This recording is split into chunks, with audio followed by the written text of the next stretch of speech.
Aha, pa neko nam je zvao. Možete vi odraditi security prije njima. Ako ne, dođi ti kad njih. Može. Ja, zvali su vam sad će vam doći. Dobro.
Ako ste jednom letjeli, zauvijek ćete hodati zemljom očima gledajući prema gori, jer jednom ste bili tamo i tamo ćete se uvijek htjeti vraćati, rekao je veliki Leonardo da Vinci. Vjerujem kako svi piloti, a i poneki koji to nisu, misle isto, kao i ekipa zaljubljenika u visine okupljena oko Aerokluba Dubrovnik, koji postoji više od pola stoljeća te s kojima smo proveli dan. Vinuli su nas u visine iznad grada kako bismo iskusili pravi osjećaj letenja, koji se, kažu, uvelike razlikuje od leta u tipičnom putničkom zrakoplovu.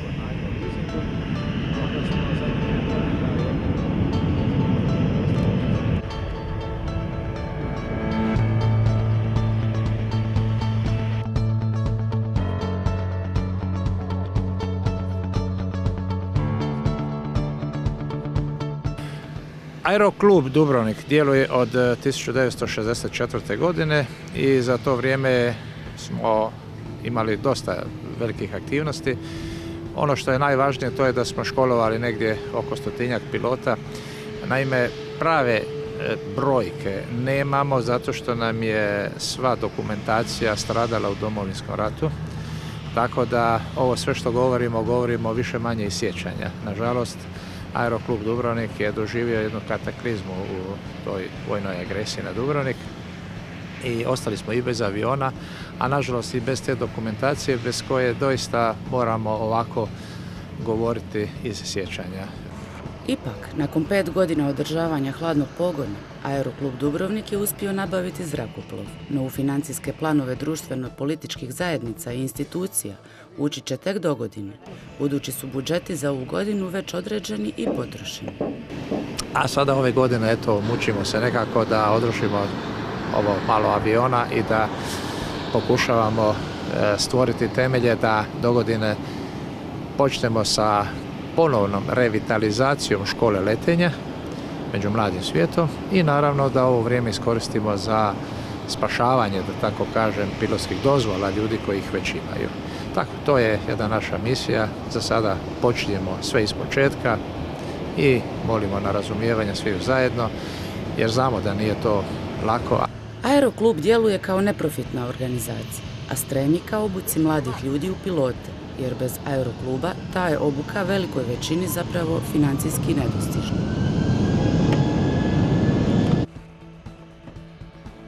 A što je sve potrebno mladim zaljubljenicima u visine koji bi htjeli svoje vrijeme provoditi u zraku? Prvo, mladi čovjek da bi se uopće ovim bavio mora proći sve zdravstvene kontrole jer mora biti potpuno zdrav za ovako nešto.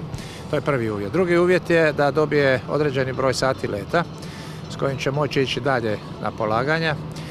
A ovdje kod nas će to dobiti kroz, ako uspijemo dobiti ta protivpožarna izviđanja i spašavanje na moru i na kopnu, i na taj način smo do sada, kažem, školovali negdje oko 100-tinjak pilota zahvaljujući društveno korisnom radu i bez ikakvih troškova. Znači, svi naši članovi kluba, osim redovne članarine, to su jedini troškovi koji bi oni imali da to, znači treba se uključiti u rad kluba, plaćati redovnu članarinu i početi voziti. A mi nakon svojih 8 do 10 sati leta, nekada i više, ovisno o čovjeku, kada to prvo mora obaviti prve letove sa instruktorom, kasnije već počinju samostalno letjeti, od nas dobivaju te papire da su obavili ono što mora se obaviti i mogu uzeti knjige i početi učiti i polagati za pilota. Ovo je jedan od najskupljih, da kažem, dionica puta da bi se došlo do pilotske profesionalne dozvole. Najskuplji zbog toga što ovo jako puno košta. I masa naših mladih ljudi nije u stanju to redovnim putem ići da plati i zato i postoje klubovi da takvu mladost koja želi, a nema uvjete, osposobi i da mogu letjeti.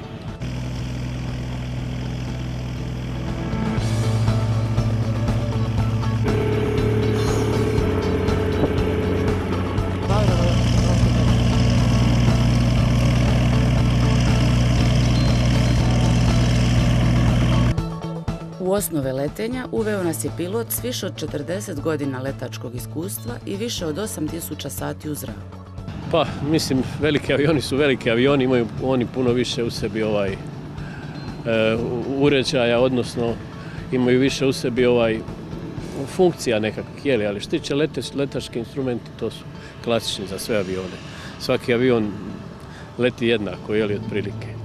Isto kao gostivi autobus i osobni automobil, Nema tu nekakve, ima razlike da se nauči kabina koja je puno kompliciranija od putničkih aviona, Ovo je malo jednostavnija kabina, ali letenje. Samo što se više u ovim malim avionima imate ljepši osjećaj za letenje, bliže ste nekako tom svemu skupa, Na koji način?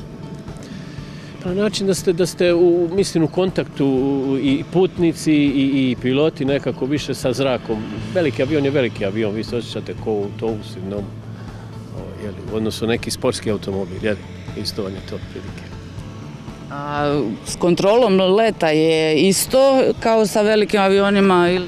Pa isto, uglavnom mi da bismo poletili moramo kontaktirati, tražiti odobrenje od kontrole letenja i dajemo podatke o našem letu, visini, ruti, gdje letimo, šta, kako i tako da oni imaju sve. Oni nas prate inače radarski i po visini, po pravcu, tako da znaju u svakom momentu gdje se nalazimo i mi smo stalno u radio kontaktu s njima, Pa kako je, na primjer, učiti mlade ljude? Koliko im treba dugo da nauče letiti da bi ih se pustilo same da lete? Pa zavisi, to je individualno od čovjeka do čovjeka, ali otprilike tamo tako nakon 10-ak sati prosječno i manje nekad mi puštamo samostalno, tako da smo mi na aerodromu i imamo radio vezu tim prvim satima njihovog leta da ih popravimo, da ispravimo, da im pomognemo nešto ako treba. No, osim obuke letača, Aeroklub ima još jednu važnu svrhu, a to je ono s čim se svakog ljeta cijela obala suočava. Detektiranje požara u njegovoj ranoj fazi esencijalno je zbog umanjenja štete te promptne lokalizacije. Aeroklub se financira iz sredstava tehničke kulture, najvećim dijelom, i raznim donacijama, odnosno ugovorima sa ustanovama kao što su vatrogasna zajednica, koja je itekako zainteresirana da mi to obavimo, zato što naš avion je visokokrilac, znači da se odozgo iz kabine može lijepo vidjeti dole sve što se događa ispod, jer jedan dio aviona, vidjet ćete i ovdje na pisti, su niskokrilci, tako da se ne vidi ništa ispod njega. A ovaj je idealan baš za ove stvari i mi koristimo društveno korisne aktivnosti za školovanje mladih ljudi. S njim se slaže i pilot Ante Maškarić. Pa mislim da nazadujemo. Jer od prije rata, rekao je predsjednik, imali smo mi tu i 2 aviona, letili smo protupožarno izviđanje, to je bio jako koristan posao, međutim sad se to, malo smo nešto poslije rata letili, ali sad imaju nekakve druge koncepcije, ne znam šta to, ali imamo puno više izgorenih površina i požara nego prije. Jer mi smo znali leti po 8 sati dnevno i mi smo znali javiti točno lokaciju požara gdje se nalazi, koja ga je obima, u kojem pravcu se širi, koje rastinje gori, tačno u metar poziciju. Ovako je malo teže, mi smo javili odmah prvom vatrogasnom tamo zajednici koja se nalazi, jer smo imali direktnu vezu u avionu, te vatrogasne su stanice imali u avionu, ugrađene, tako da je to dobro funkcioniralo duž čitave obale. Ovako sada recimo da vam dođe kanader gasiti recimo u Konale, njemu treba preko sat i po vremena, a do tada je kataklizma. Obično se dešavaju ti požari kad je vjetar i tako, a da je on tu, on bi bacio 2 bombe i sve riješeno. Ovako baci 100, izgori velika površina, a kanader je strašno skup u eksploataciji. To je jako skup, prema tome bolje bi bilo da se djeluje in time, na vrijeme, jer svaki požar počima recimo od jednog plamena, od jedne iskre i ako ga na vrijeme možete ga i nogom ugasi, ovako treba nekoliko aviona da bi se to ugasili. I mislim da se požari gase zimi. Zašto zimi? Zato što zimi treba pročišćavati prilazne puteve, treba te vodene, puteve osiguravati, odnosno trebate hidrante osiguravati i tako dalje. Tako da se ne dogodi ovo što je bilo u Splitu, nema prolaza, šikara. Kažem, to se radi, zimi se požari gase, najviše, više nego ljeti.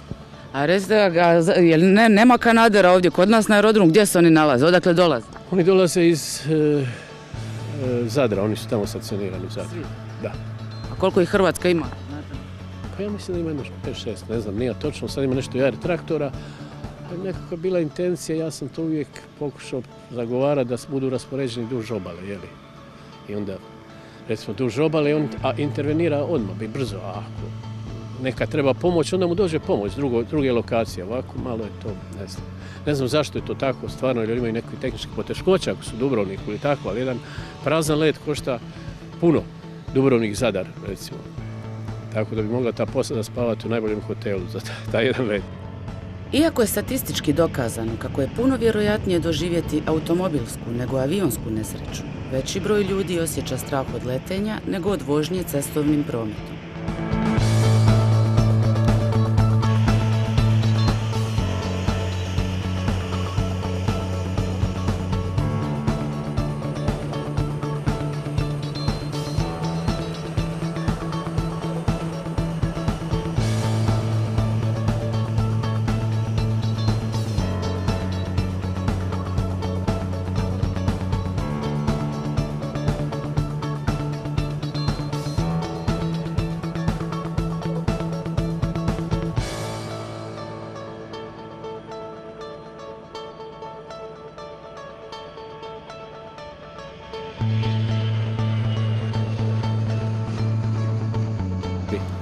To je tako, u avijaciji se odmah to na velika zona digne, a recimo u prometu puno više strada ljudi nego u zračnom prometu, a opet ljudi se manje boje jer čovjeku nije prostor gore u zraku, njegov je prostor na zemlji, kad se gore digne nelagodno se osjeća, ali to se s vremenom savlada, tako da sam ja komodniji u avionu i sigurniji se osjećam nego u mom automobilu. U jednom momentu treba se ostaviti priče i prijeći s teorije na praksu, pa smo, kada već govorimo o letenju, odlučili i poletjeti. No ne prije nego nas se upozna sa svim komandama zrakoplova Cessna.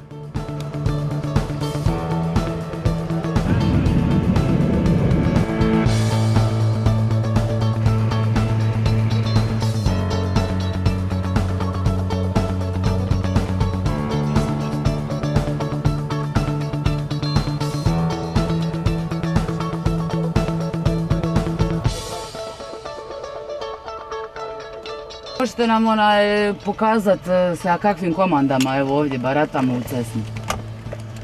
Što je što? Ovo je kormilo dubine, znači ono ide po nagibu, po dubini, gore, kako bi rekao, gore, dole, u svim pravcima. To je glavni imamo komande dole nožne, ali ovo je najglavnija komanda u avionu, jer taj poluvolan, kako se zove.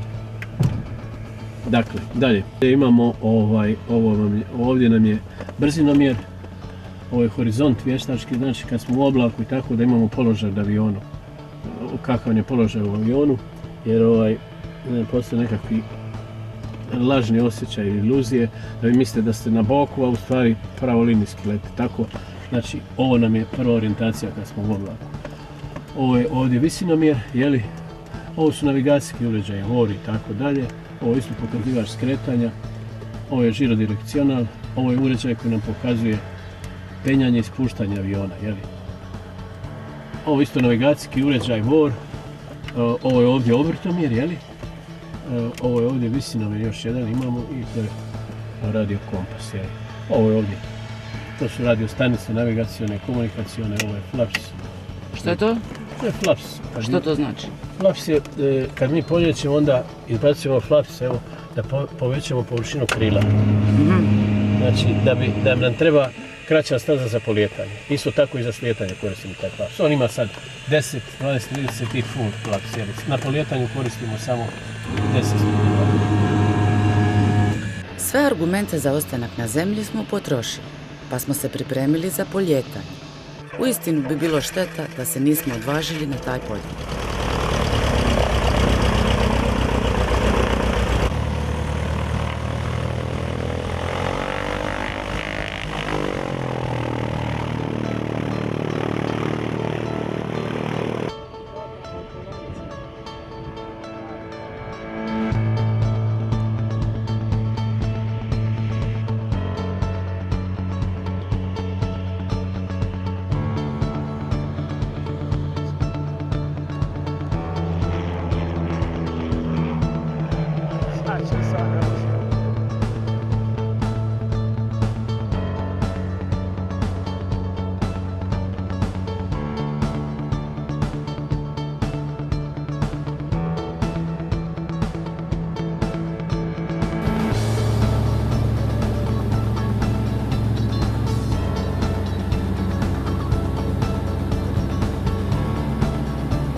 Kada nam je pilot Maškarić prije leta govorio o razlici između letenja u ovakvom i putničkom zrakoplovu, nismo bili ni svjesni koliko je bio u pravu, jer razlika je uistinu ogromna.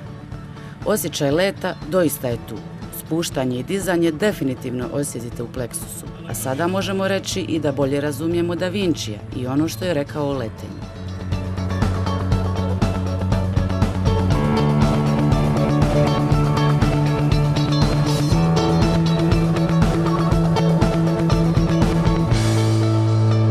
Definitivno je bio u pravu.